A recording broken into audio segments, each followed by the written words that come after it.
साथियों, आप सभी का इस प्लेटफॉर्म पर स्वागत है। यहाँ पर हम लोग विजन आईएएस जो कोचिंग संस्था है, इसके द्वारा जो प्री के लिए आईएएस प्री के लिए पीटी 365 निकाली जाती है, उसको हम लोग यहाँ पर देखेंगे। यहाँ पर पीटी 365 हम लोग विज्ञान एवं प्रौद्योगिकी का देखेंगे, जिसमें मई 2020 से लेकर जनवरी 2021 तक के करंट अफेयर को कवर किया गया है। यह आपके आगामी आईएएस की परीक्षा और जो उत्तर प्रदेश पीसीएस की परीक्षा या अन्य स्टेट पीसीएस की परीक्षा होंगी, उनके लिए काफ़ी महत्वपूर्ण है।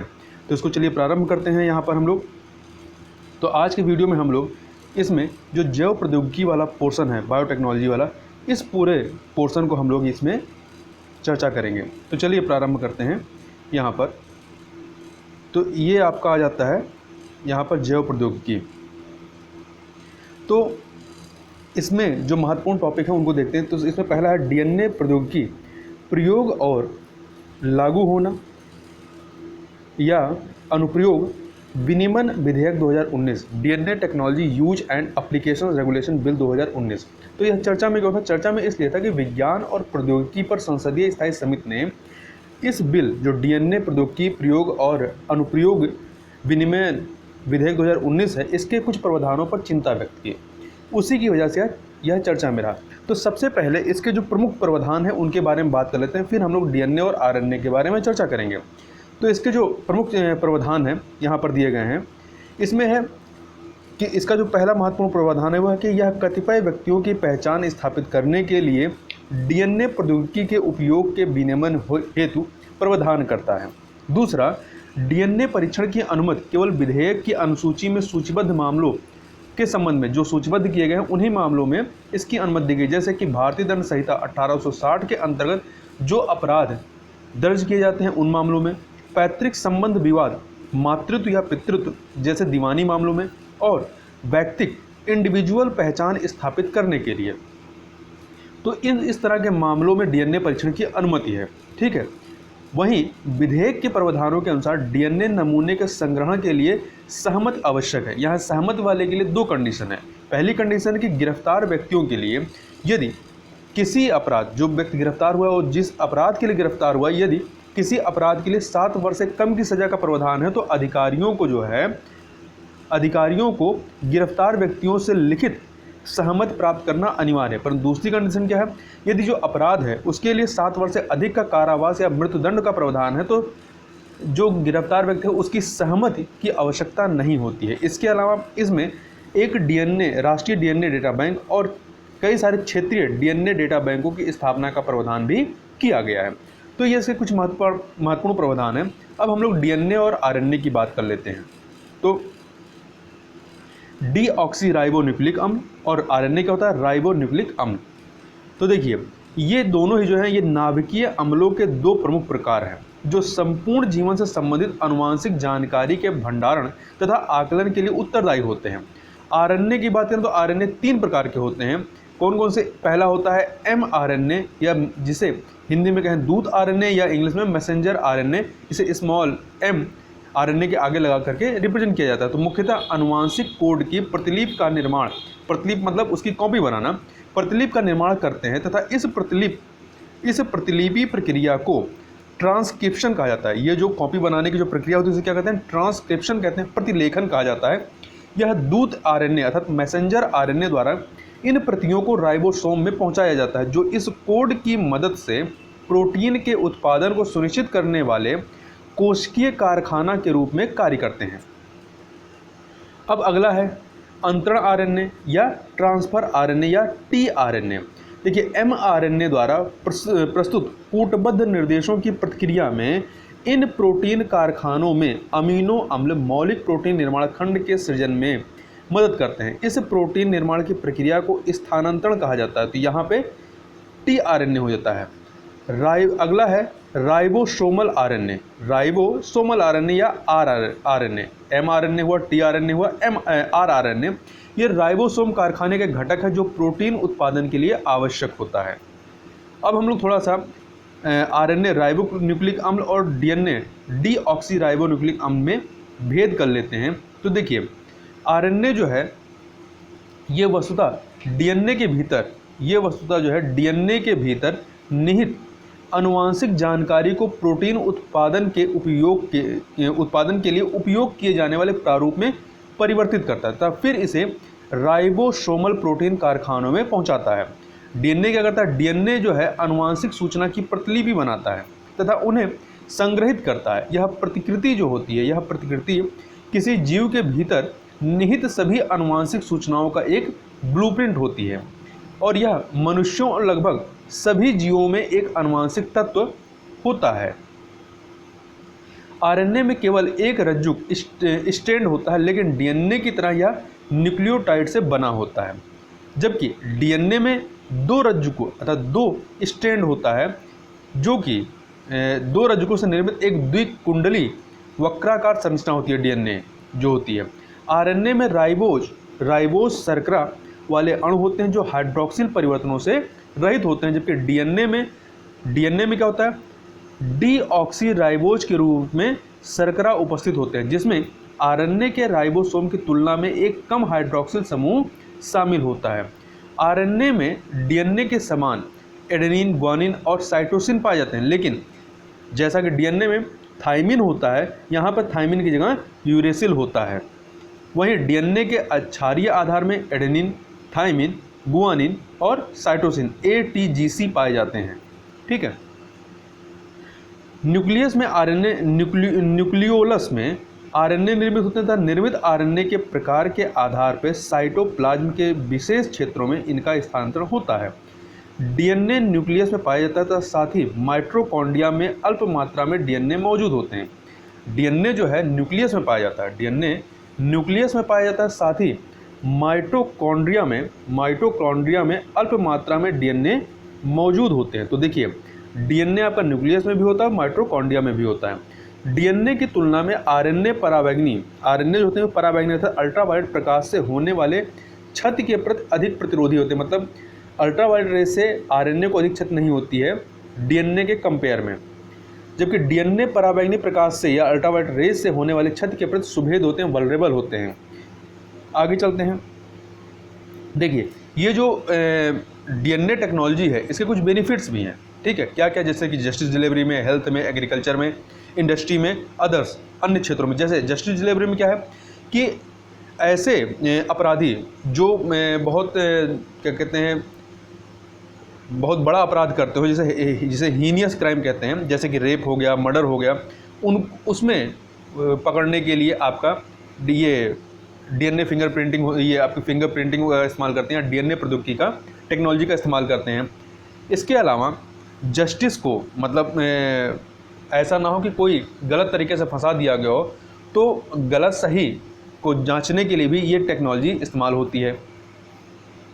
मतलब जो आपकी इन्वेस्टिगेशन है उसकी एक्यूरेसी को इन्हेंस करने में भी इसका इस्तेमाल होता है। हेल्थ में देखें तो ये कई सारे जेनेटिक डिजीज़ को डायग्नोस करता है, जैसे कि आपका सिकल सेल डिजीज़ है। और इसके अलावा नई वैक्सीन उसके डेवलपमेंट में भी इसका इस्तेमाल होता है।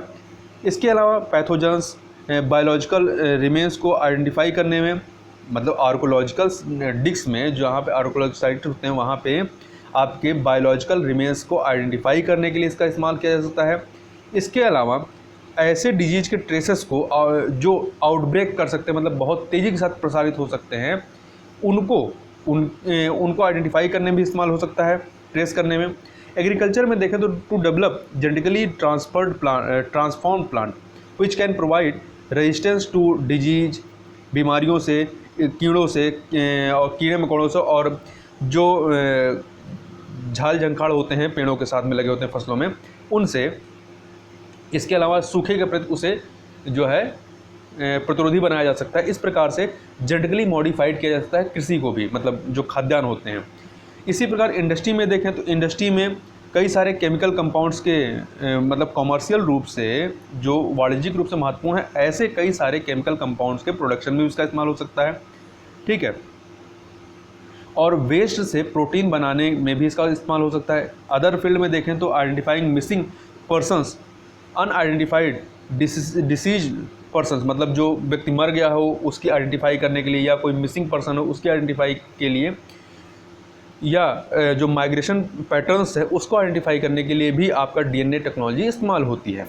अब आगे बात कर लेते हैं मैसेंजर आरएनए टीका एमआरएनए वैक्सीन के बारे में। तो एमआरएनए के बारे में हम लोग ऊपर ही पढ़ चुके हैं। अब इससे संबंधित जो टीका है उसके बारे में बात कर लेते हैं। सुर्खियों में आया इसलिए है क्योंकि हाल ही में भारत के पहले स्वदेशी एमआरएनए टीके को मानव परीक्षण के लिए भारतीय औषधि महानियंत्रक डीजीसीआई द्वारा अनुमति प्रदान की गई। तो यहाँ महत्वपूर्ण याद रखिएगा कि किसी भी टीके को जो अनुमति मानव परीक्षण के लिए अनुमति प्रदान करता है, कौन करता है? डीजीसीआई करता है।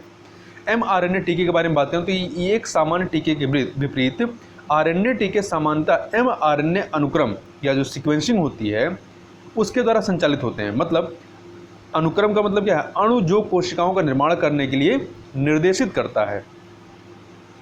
तो ये एमआरएनए अनुक्रमण द्वारा संचालित होते हैं जिन्हें एक रोग विशिष्ट प्रतिजन के लिए कूटबद्ध किया जाता है। किसी एक रोग विशिष्ट प्रतिजन के लिए कूटबद्ध किया जाता है। एक बार शरीर के भीतर निर्मित होने के पश्चात प्रतिजन को, जो एंटीजन है, उसको प्रतिजन को प्रतिरक्षा प्रणाली द्वारा पहचाने जाने के बाद यह संक्रमण से संघर्ष के कार्य में लग जाता है। एमआरएनए टीके प्रोटीन के निर्माण हेतु तो हमारी कोशिकाओं को मार्गदर्शन प्रदान करते हैं। देखिए इसमें क्या होता है? प्रोटीन के एकल अंश का निर्माण भी शामिल होता है जो शरीर के भीतर प्रतिरक्षा प्रतिक्रिया को सक्रिय करता है। तो इस प्रकार से एमआरएनए टीके प्रोटीन के निर्माण हेतु तो हमारी कोशिकाओं को मार्गदर्शन प्रदान करते हैं। यह प्रतिरक्षा प्रतिक्रिया प्रतिरक्षियों एंटीबॉडीज का उत्पादन करती है तथा वायरस संक्रमण की स्थिति में हमें सुरक्षा प्रदान करती है। एमआरएनए टीकाकरण को विभिन्न पद्धतियों द्वारा संचालित किया जा सकता है। जो टीकाकरण है इसका उसको विभिन्न तरीके से संचालित किया जा सकता है। इसमें निडल सिरिंज इंजेक्शन माध्यम से, मतलब इंजेक्ट करके, या त्वचा में निडल मुक्त माध्यम से, रक्त में प्रवाहित करके, मांसपेशियों के द्वारा, लसिका ग्रंथ में इंजेक्शन द्वारा या प्रत्यक्ष रूप से अंगों में, या नशिका स्प्रे नेसल स्प्रे आधारित माध्यम भी शामिल हैं। एमआरएनए टीके विभिन्न प्रकार के हो सकते हैं जैसे कि non replacing mRNA, in vitro self replicating mRNA, in vitro dendritic cell non replicating mRNA इत्यादि। तो देखिए आरएनए टीके के लाभ जो हैं इसको 3 पॉइंट में लिख सकते हैं। इसकी प्रभावकारिता, सुरक्षित तथा गैर संक्रामक और उत्पादन। तो देखिए प्रभावकारिता की बात करें तो नैदानिक परीक्षणों में पाया गया है कि एमआरएनए टीके पारंपरिक टीकों की तुलना में बेहतर प्रतिरक्षा उत्पन्न कर सकते हैं। कुछ दुष्प्रभावों के साथ, मतलब ऐसा नहीं है कि इसका साइड इफेक्ट नहीं, कुछ साइड इफेक्ट हैं, उसके साथ स्वस्थ व्यक्तियों द्वारा सरलता से सहन किए जा सकते हैं।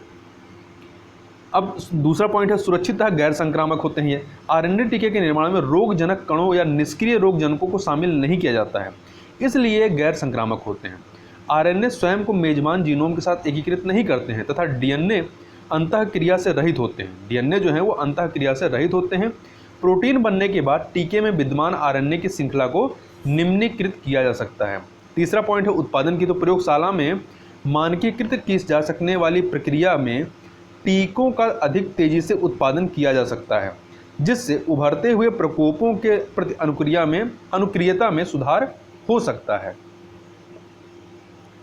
आगे चलते हैं। आगे हम लोग बात कर लेते हैं इसी में पारंपरिक टीके और जीन आधारित टीकों के मध्य अंतर। देखिए पारंपरिक टीके में क्या है?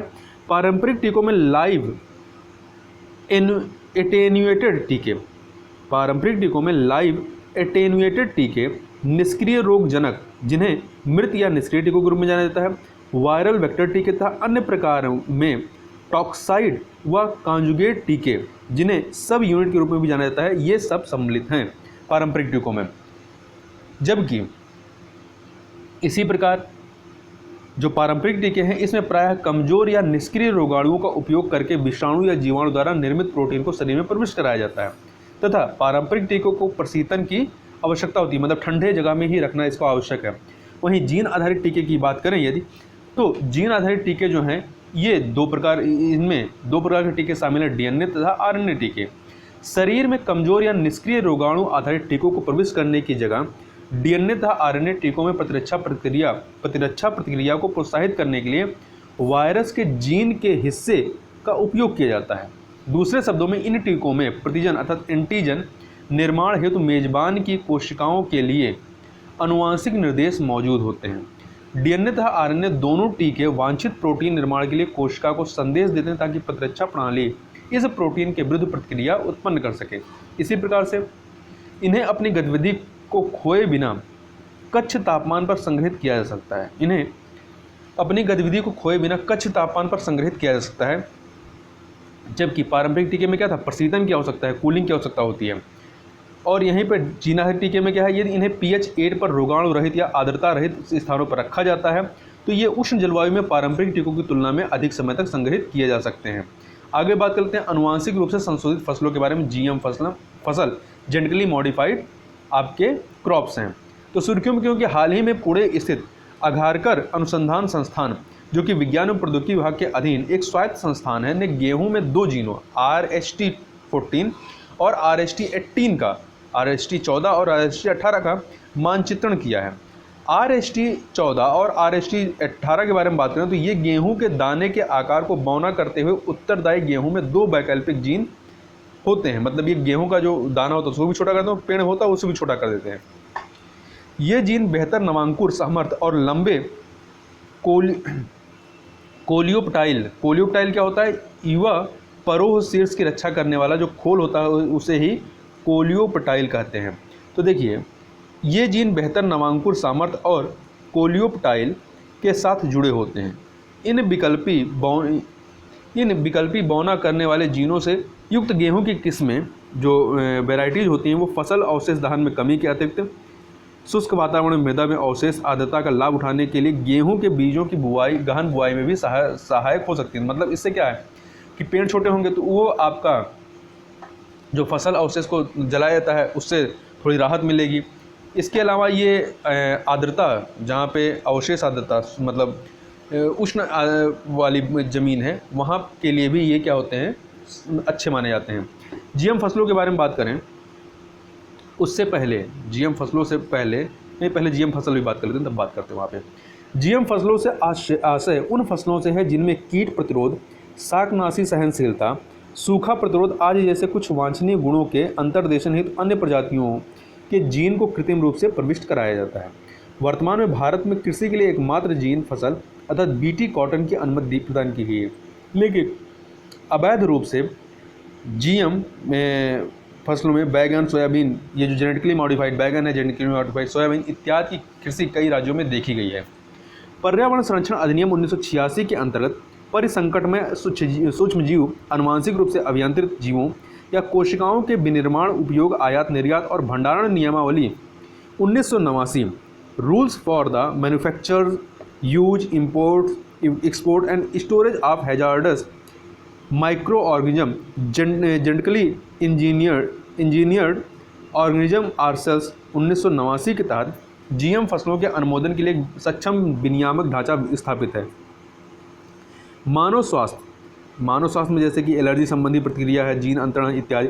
और मानव स्वास्थ्य और पर्यावरण में जैसे प्राकृतिक रूप से विद्यमान सजीवों में अभियांत्रित जीनों का प्रवेश, जैव विविधता की हानि इत्यादि।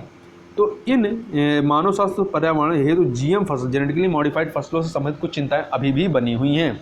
आनुवांशिक अभियांत्रिकी अनुमोदन समिति जो है, मतलब GEAC, ये जीएम फसलों के वाणिज्यिक उपयोग की अनुमति प्रदान करने वाला शीर्ष निकाय है। तो इस फैक्ट को याद रखिएगा। थोड़ा सा इसके बारे में बात करें तो आनुवांशिक अभियांत्रिकी अनुमोदन समिति about genetically engineering appraisal committee GEAC के बारे में।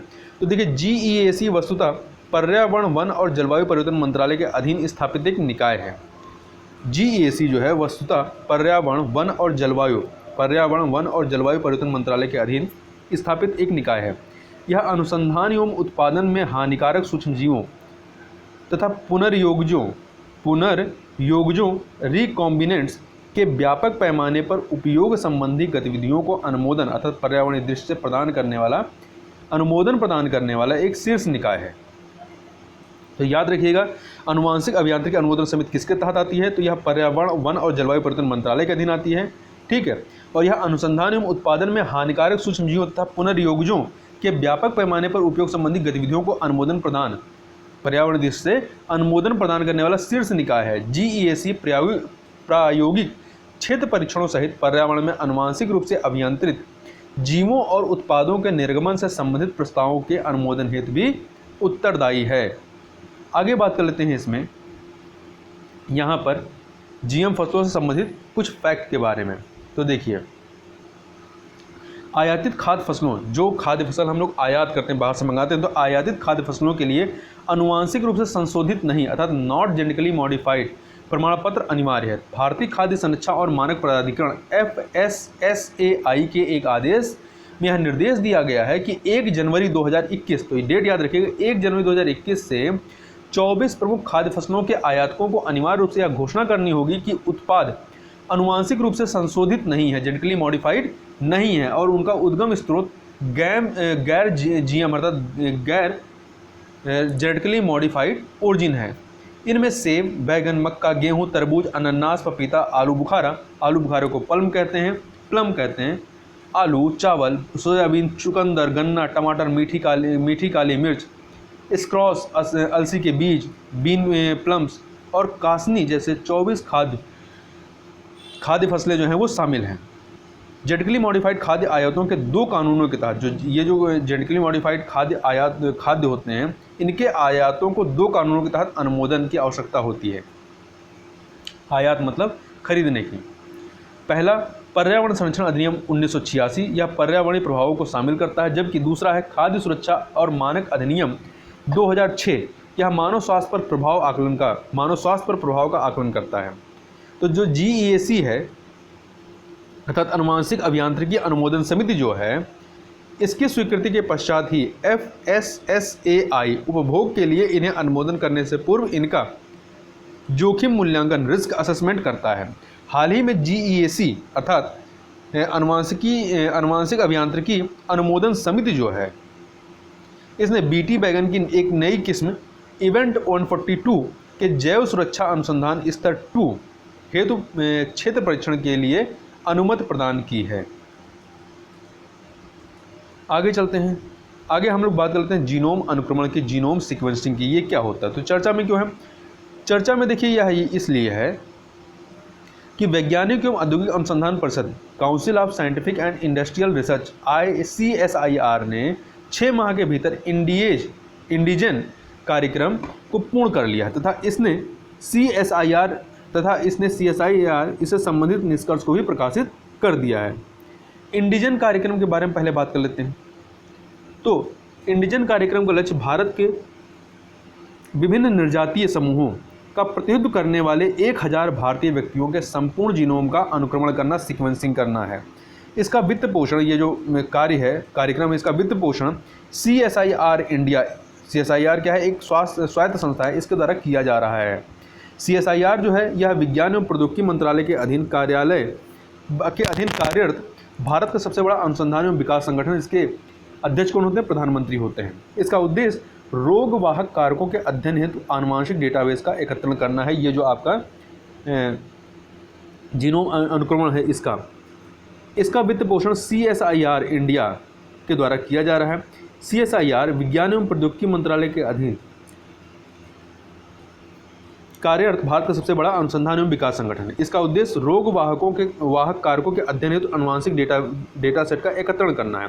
यह भारत में रोगवाहक कारकों की स्क्रीनिंग हेतु वाहनीय विधियों के विकास में मदद करेगा। साथ ही इसे व्यापक पैमाने पर निष्पादित किए जाने वाले ऐसे कार्यक्रम के प्रणेता के रूप में देखा गया है जिसमें अन्य सरकारी विभाग भी सम्मिलित होंगे, जो देश की एक बड़ी जनसंख्या की मैपिंग को सुनिश्चित करने में सहयोग करेगा।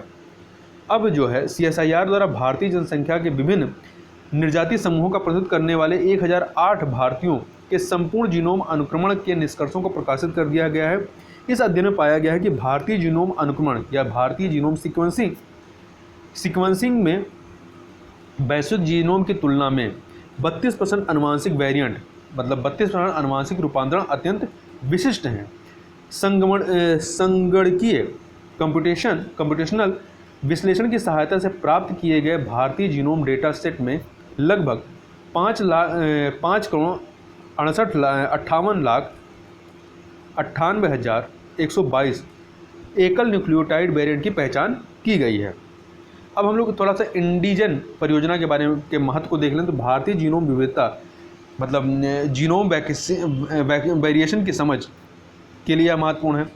तो यह जो इंडिजन कार्यक्रम है यह भारतीय लोगों को निम्नलिखित प्रकार से लाभान्वित कर सकता है। पहला, यह परियोजना आनुवंशिक रोगों से संबंधित महामारी विज्ञान की समझ हेतु सहायक है तथा इससे वहनीय अनुवांशिक परीक्षण, जेनेटिक टेस्ट को अनुमोदित करने में सहायता मिलेगी।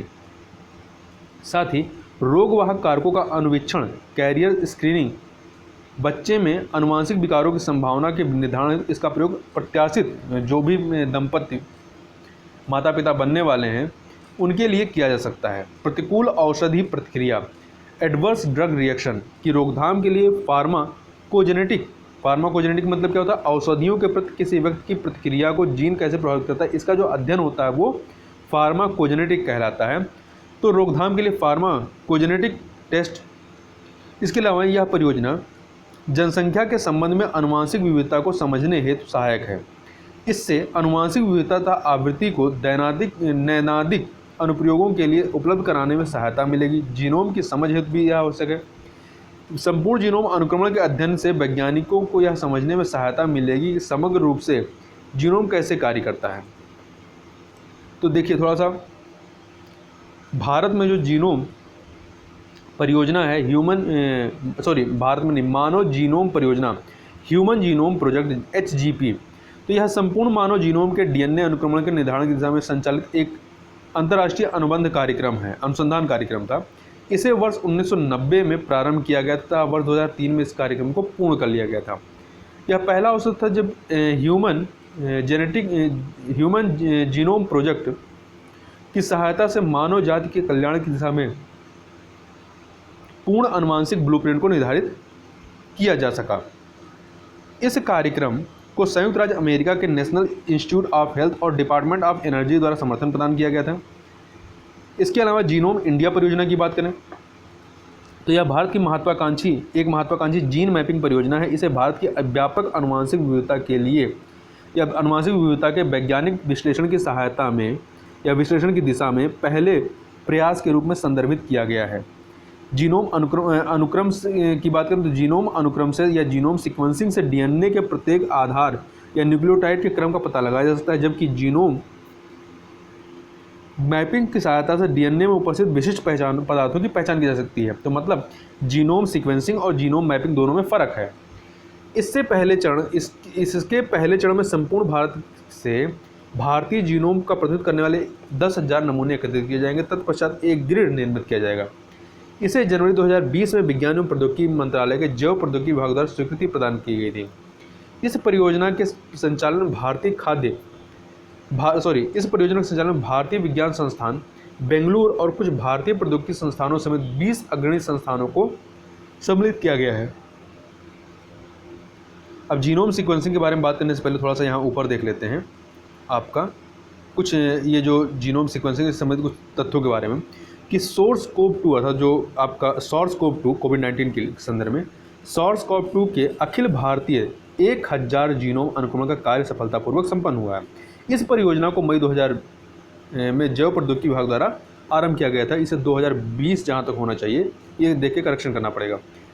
अनुक्रमित डेटा को विश्व भर के शोधकर्ताओं के उपयोग के लिए global initiative on sharing on influenza data GISAID में शीघ्र ही जारी किया जाएगा।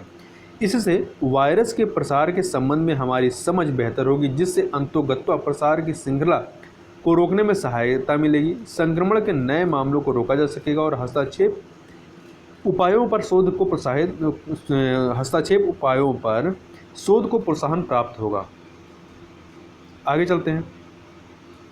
अगला है जीनोम सीक्वेंसिंग, जीनोम अनुक्रमण के बारे में। जो कि जीनोम किसी जीव के डीऑक्सीराइबोन्यूक्लिक एसिड अर्थात DNA का एक समग्र समुच्चय होता है। जीनोम जो होता है इसमें वे सभी गुणसूत्र या क्रोमोसोम शामिल होते हैं जिसमें DNA और जीन होते हैं। प्रत्येक जीनोम में उस सजीव को निर्मित करने और उसका अस्तित्व बनाए रखने के लिए आवश्यक सभी आनुवंशिक सूचनाएं होती हैं। अनुक्रमण के रूप में सीक्वेंसिंग के रूप में वर्णित प्रक्रिया के माध्यम से जीनोम को समझा जा सकता है। जीनोम के अनुक्रमण का तात्पर्य किसी जीव में बेस पेयर के सटीक क्रम को परिभाषित करने से है। देखिए ये कैसे हेल्प करता है चीज़ों को। तो पहला है improving the understanding of how virus spreads and evolves, मतलब कि कोई वायरस किस प्रकार से स्प्रेड होता है और मतलब उसका फैलाव जो होता है इवोल्यूशन कैसे होता है। दूसरा है identifying genetic mutations and how these mutations impact gene function. तो जो जेनेटिक म्यूटेशन है उनको आइडेंटिफाई करना और कैसे वो जीन को, हमारे जीन फंक्शन को या क्रिया को कैसे प्रभावित करते हैं उसके बारे में बताता है। अगला है identifying genomic causes of rare disease, understanding variations in complex disease. तो इसके माध्यम से जो है कुछ दुर्लभ बीमारियों की अंडरस्टैंडिंग हो सकती है और उसका इलाज हो जा सकता है। Revealing population level predisposition to disease, ठीक है, इन सारी चीज़ों को इससे समझा जा सकता है। आगे बात करते हैं कुछ महत्वपूर्ण न्यूज़ के बारे में, जैसे कि जैव पीड़क नाशी बायोपेस्टिसाइड्स। तो बायोपेस्टिसाइड्स क्या होते हैं इसके बारे में बात कर लेते हैं।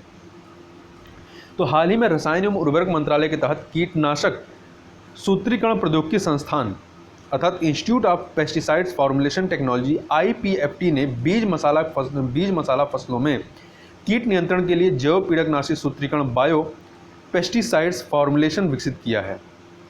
इससे संबंधित तथ्यों की बात करें तो इसकी सेल्फ लाइफ बेहतर है और यह उपयोगकर्ताओं और पर्यावरण के प्रति भी ये जो बायो पेस्टिसाइड्स है ये सुरक्षित है। इसका उपयोग विभिन्न कृषि कीटों, विशेषकर बीज मसाला फसलों में इनको विभिन्न कृषि कीटों को नियंत्रित करने के लिए प्रभावी रूप से इसका इस्तेमाल किया जा सकता है।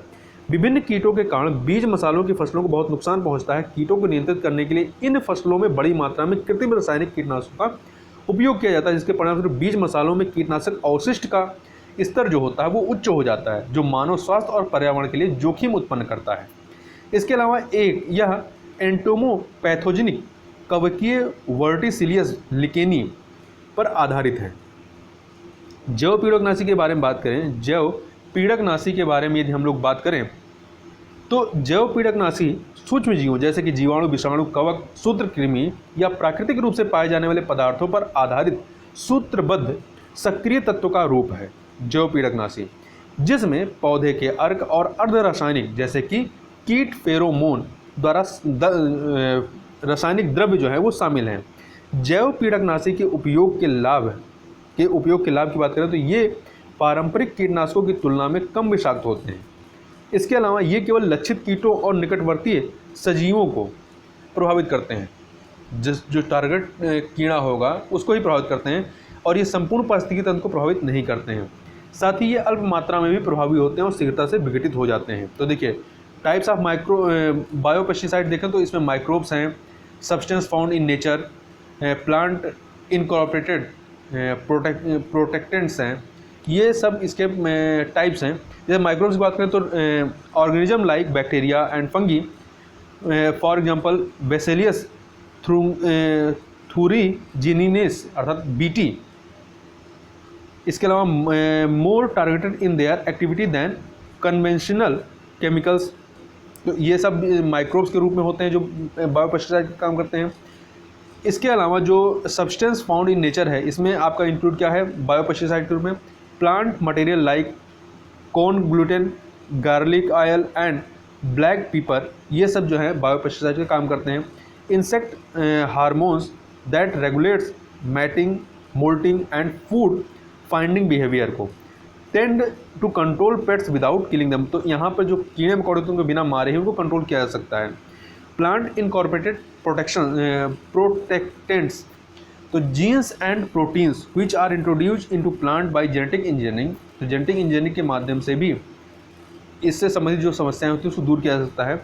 Allow genetically modified GM plant to protect itself from pests. तो इसके लिए क्या होगा कि आपको फसलों के या जो पेड़ पौधे हैं वो जेनेटिकली मॉडिफाइड करना पड़ेगा। तो इस प्रकार की जो समस्याएं हैं कीड़ों से या सूखा से वो दूर हो सकती हैं।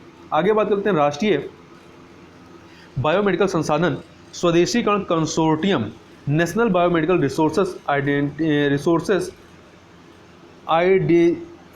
इंडिजिनियस कंसोर्टियम NBRIC सुर्खियों में क्यों है? तो हाल ही में विज्ञान और प्रौद्योगिकी मंत्रालय के अधीन जैव प्रौद्योगिकी विभाग द्वारा सार्वजनिक निजी भागीदारी मॉडल के तहत, किस मॉडल के तहत? तो सार्वजनिक निजी भागीदारी मॉडल PPP मॉडल के तहत राष्ट्रीय बायोमेडिकल संसाधन स्वदेशीकरण कंसोर्टियम NBRIC का गठन किया गया है। NBRIC के बारे में बात करें तो इसका आयोजन एवं नेतृत्व सेंटर फॉर सेलुलर एवं एंड मॉलिकुलर प्लेटफॉर्म के द्वारा किया गया है। NBRIC का उद्देश्य समस्त भारत में अभिकर्मकों अर्थात रिएजेंट्स, उपचार, टीका और चिकित्सा विज्ञान को विकसित करने की दिशा में अनुसंधान, उत्पाद संसाधनों और सेवाओं के अभिसरण हेतु एक राष्ट्रव्यापी सहयोगी मंच का निर्माण करना है। इसके अलावा आयात प्रतिस्थापन और निर्यात को बढ़ावा देना, मतलब जो हम लोग आयात करते हैं उसको प्रतिस्थापित करना, कम करना और निर्यात को बढ़ावा देने के क्रम में बायोमेडिकल अनुसंधान और अभिनव उत्पादों हेतु NBRIC पर एक जो NBRIC है यह एक मेक इन इंडिया पहल है।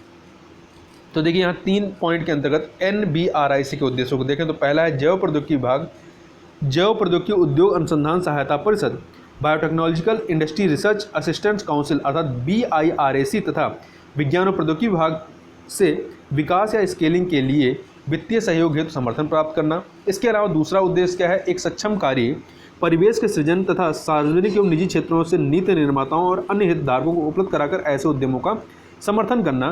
तीसरा है महत्वपूर्ण जैव औषधि संसाधनों की आपूर्ति, निर्माणकारी उपयोगिता की पहचान करना तथा इनकी वर्तमान क्षमताओं, योग्यताओं और आवश्यकताओं का आकलन करना है। अब कुछ हम लोग मिसलेनियस जो इससे संबंधित करंट अफेयर हैं उनको देख लेते हैं। तो पहला है BBX11। BBX11 यह क्या है, तो भारतीय विज्ञान शिक्षा एवं अनुसंधान संस्थान, Indian institute of science education and research IISER के शोधकर्ताओं ने एक जीन BBX11 की खोज की है जो पादप की पेड़ पौधों की हरियाली को सुगम बनाने में सहायता करता है। यह पादप में प्रोटोक्लोरोफिलाइड के स्तर को विनियमित करने में एक महत्वपूर्ण भूमिका निभाता है। पादप द्वारा हरे वर्णक क्लोरोफिल के जैव संश्लेषण में प्रोटोक्लोरोफिलाइड मध्यवर्ती चरण है। ठीक है, मतलब लास्ट चरण क्या है आपका, जो क्लोरोफिल होता है, क्लोरोफिल के पहले क्या बनता है, प्रोटोक्लोरोफिलाइड होता है, ये मध्यवर्ती चरण होता है। पादपों में क्लोरोफिल का संश्लेषण एक लंबी और बहुचरणीय प्रक्रिया है। जब मृदा के नीचे से कोई अंकुरित होता है, उद्भूत होता है तो उसे अपने स्वयं के विकास हेतु जल्द ही क्लोरोफिल का संश्लेषण करना होता है। जब बीज से पेड़ निकलने लगता है तो उसे अपना पौधा बनाना प्रारंभ करना होता है।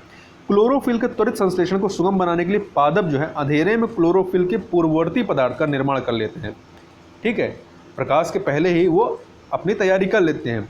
ये जो पूर्ववर्ती पदार्थ होता है क्लोरोफिल के पहले का, इसे प्रोटोक्लोरोफिलाइड कहते हैं, जो लाल रंग में उद्दीप्त होता है जब पादप पर नीला प्रकाश आपतित होता है। जब इसमें नीला प्रकाश डालते हैं तो लाल रंग उससे निकलता है। जैसे ही पादप मृदा की सतह में से निकलकर प्रकाश में आता है तो प्रकाश पर निर्भर एंजाइम प्रोटोक्लोरोफिलाइड को क्लोरोफिल में परिवर्तित कर देते हैं। इसके अलावा हाल ही में अगला है पुणे में centre for biopharma analysis CBA at Pune. हाल ही में पुणे में जैव प्रौद्योगिकी विभाग DBT द्वारा centre for biopharma analysis CBA का शुभारंभ किया गया था। यह बायोफार्मास्यूटिकल या जैव औषध विकासकर्ताओं और विनिर्माताओं के लिए उच्च गुणवत्ता वाली विश्लेषणात्मक सेवाएं प्रदान करेगा। इसे भारत में टीकों, औषधियों, नैदानिक और अन्य जैव औषध बायोफार्मा उत्पादों का तीव्रता से विकास करने के लिए सभी अनुसंधानकर्ताओं, औषध विकासकर्ताओं की आवश्यकताओं को पूरा करने के लिए अभिकल्पित किया गया है। इसके अलावा यह राष्ट्रीय बायोफार्मा मिशन NBA के अंतर्गत DBT द्वारा वित्त पोषित है। मतलब ये जो आपका सेंटर फॉर बायोफार्मा एनालिसिस है जो पुणे में स्थापित है, यह राष्ट्रीय बायोफार्मा मिशन NBA के अंतर्गत DBT के द्वारा विज्ञान प्रौद्योगिकी विभाग के द्वारा वित्त पोषित है। राष्ट्रीय बायोफार्मा मिशन की बात करें तो यह 2017 में NBA का, ये 2017 में जो है NBA का आरंभ अर्थात राष्ट्रीय बायोफार्मा मिशन का आरंभ किया गया था, जिसका उद्देश्य नवीन, किफ़ायती और प्रभावी बायोफार्मास्यूटिकल उत्पादों की अभिकल्पना एवं विकास के लिए भारत को एक प्रमुख केंद्र के रूप में बनाना है। यह भारत सरकार और विश्व बैंक द्वारा संयुक्त रूप से एवं समान मात्रा में वित्त पोषित है। मतलब 50-50 में वित्त पोषित है राष्ट्रीय बायोफार्मा मिशन भारत सरकार और वर्ल्ड बैंक के मध्य में। BIRAC जो है ये DBT द्वारा स्थापित एक गैर लाभकारी सार्वजनिक क्षेत्रक कार्यक्रम है। तो इस प्रकार से यहाँ पर हम लोगों ने जैव प्रौद्योगिकी वाला पोर्शन कंप्लीट किया। तो इस वीडियो में बस इतना ही, मिलते हैं नेक्स्ट वीडियो में, तब तक के लिए बहुत बहुत धन्यवाद।